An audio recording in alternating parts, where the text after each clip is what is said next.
Lockdown में तो पूरा देश परेशान हाल है। हर कोई विभिन्न समस्याओं से जूझ रहा है, मगर मजदूर आदमी इस वक्त लॉकडाउन में सबसे ज्यादा परेशान है। रोजाना मजदूरी पर जाकर काम करके अपने परिवार का पेट पालने वाले मजदूर इस वक्त लॉकडाउन में भूखे मरने की कगार पर आ चुके हैं। लॉकडाउन के कारण इन लोगों को काम छूट गया है और जिंदगी गुजारने के लिए पर्याप्त धन न होने के कारण ये लोग विस्थापित होने पर मजबूर है। प्रशासन भी इन लोगों की पर्याप्त मदद करने में असमर्थ नजर आ रहा है। जहां ये लोग परेशान और भूख से बेहाल होकर प्रशासन से मदद की गुहार लगा रहे हैं, वहीं प्रशासन इन लोगों को आश्वासन ही दे पा रहा है।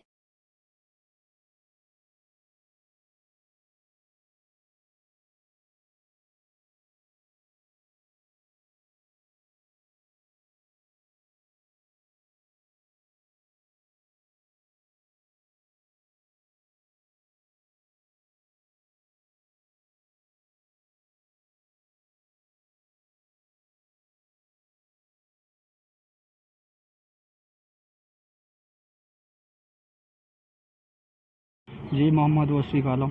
बताइए, आप कहाँ के रहने वाले हैं? जी अररिया जिला बिहार। यहाँ पे क्या काम कर रहे थे? कहाँ पे काम कर रहे थे? जी यही जैन कोल्ड स्टोर पे काम कर रहे थे। कितने लोग सर में, कितने सर में? क्या कम से कम 60-65 आदमी।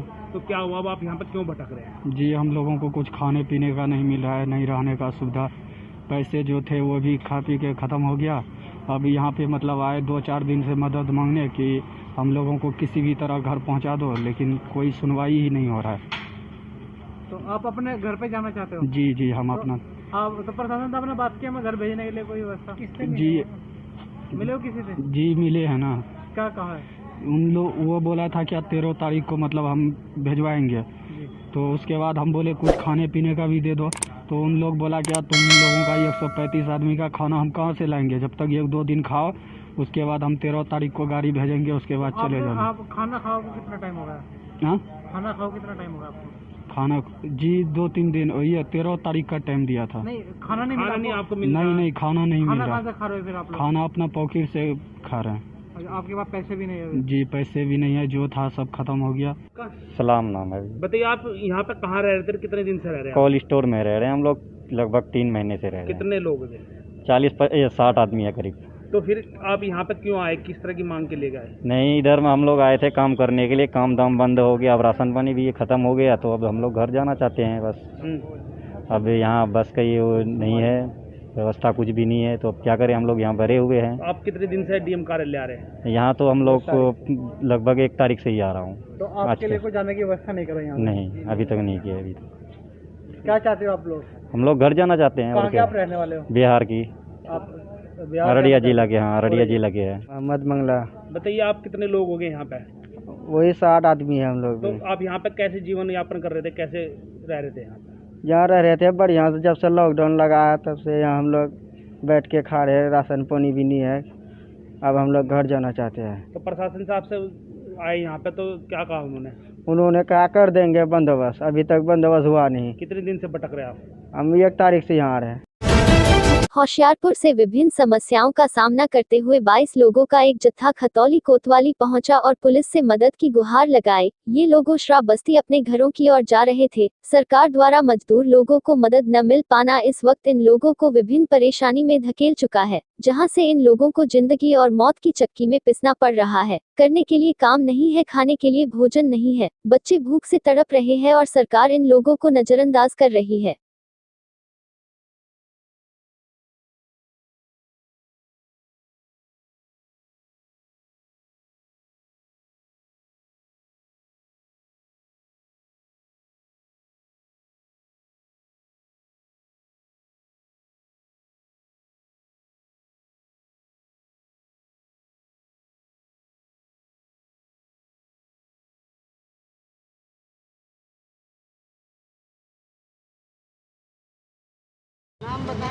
रामदेव। रामदेव जी, कहाँ से चले आप?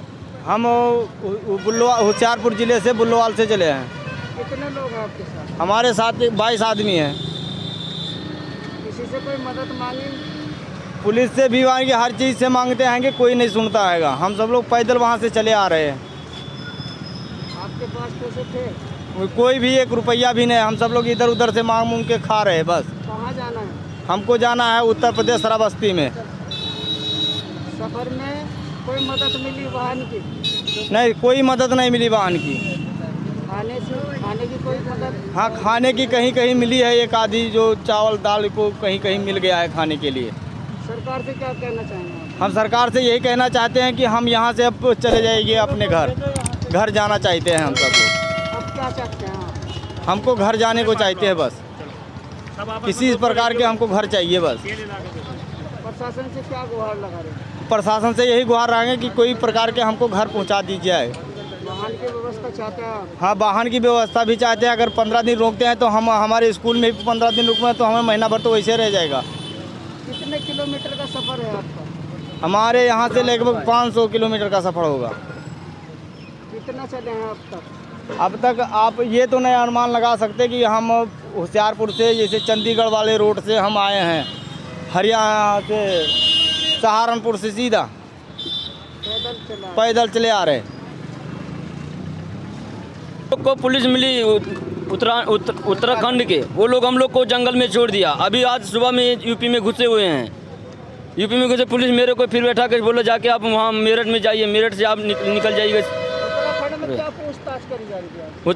ये बोलते थे कि आप जाके परमिशन बनवाइए फिर आपको यूपी में घुसे दिया जाएगा, नहीं तो आपको डंडा मार के पुलिस, यूपी वाली पुलिस हम लोग को फिर वापस भेज रही थी। सरकार ने ट्रेन की जो व्यवस्था करी है, रिजर्वेशन जो है हम पास होगा, क्या आपने टिकट कराने की? हम लोग 2 बार टिकट कराए थे, वो वापस हो गया। फिर हम लोग डॉक्टरी कराने गए, वहाँ पे बोला गया कि आप जैसे भी हो, पैदल हो या साइकिल हो, कोई आपके पास कुछ भी है तो यहाँ से निकल जाइए, क्योंकि सरकार कोई व्यवस्था नहीं कर रही यहाँ के लिए, तो आप जा सकते हैं। तो हम लोग डॉक्टरी करा के पैदल ही वहाँ से चले हैं। अब यहाँ खाने पाया, अब क्या आश्वासन मिला? अब यहाँ पे तो हमको आश्वासन मिला है कि आपको साधन मिल जाएगा, अब आपको रुकना पड़ेगा।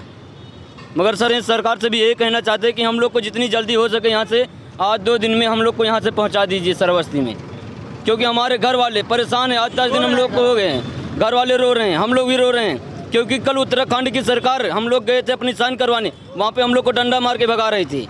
बोलते अपनी सरकार से बोलो जाके वहाँ पे क्यों नहीं साधन भेज रही है।